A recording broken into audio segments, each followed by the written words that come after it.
Naglabas ng sama ng loob ang pamilya ng mga nasawing PNP staff trooper nang bisitahin sila ni DILG Secretary Mar Rojas sa kanilang probinsya. Makibalita tayo kay Jet Arceliana. Patuloy ang pagbuhos ng pakikiramay para sa mga pamilya ng mga nasawing PNP Special Action Force sa engkwentro sa Mama sa Pano, Maguindanao. Si DILG Secretary Mar Rojas dumalaw sa burol ni PO2 Efraim Mejia sa San Nicolas, Pangasinan. Naglabas din ng sama ng loob sa harap ng kalihimang pamilya Mejia. Mula ng Marso, ang pensyon ni Efraim ay 10,265 kada buwan. Buwan-buwan, mapupunta kay Mia yan, at saka sa kay July. Ay, wala. Hindi na naman may babalik yun. Wala na. Wala na. Hindi na rin may babalik kahit. Ang ama naman ni PO1, Angel Kudjamat sa Mankayan Benguet, hiniling kay Rojas na magsagawa ang gobyerno ng all-out war laban sa lahat ng lawless elements. Nga marami tikas din na mapantiburas.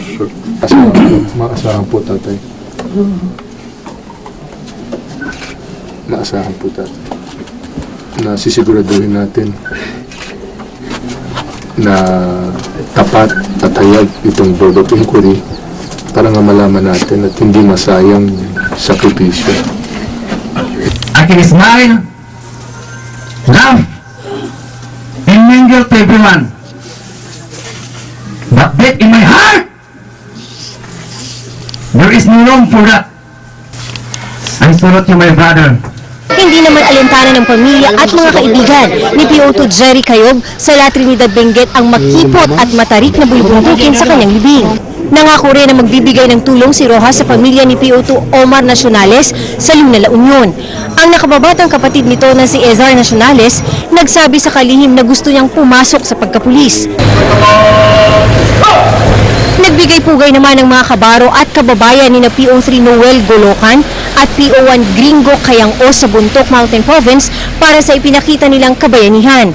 Sa Baler Aurora, mga estudyante ang sumalubong sa convoy ng nasawing si PO2 Nicky Nasino. Ang kanyang mga kaanak at kababayan hindi napigil ang emosyon ng gawaran siya ng Heroes Welcome.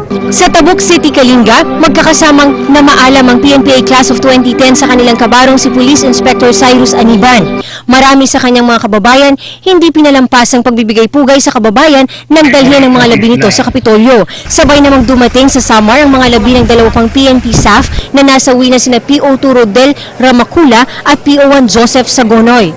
Idiniretso ang kanilang mga labi sa Northern Samar Police Provincial Office at doon ginawaran ng full arrival honors. Heroes Welcome ang sumalubong sa labi ni Police Senior Inspector Ryan Pabalinas sa kanyang pagbabalik sa Zamboanga. Naging emosyonal ang mga kaanak at kakilala ni Pabalinas nang sabay-sabay sumaludo ang mga pulis sa kabaong ng nasawing pulis. Jet Arceliana, Nagbabalita, Pilipinas.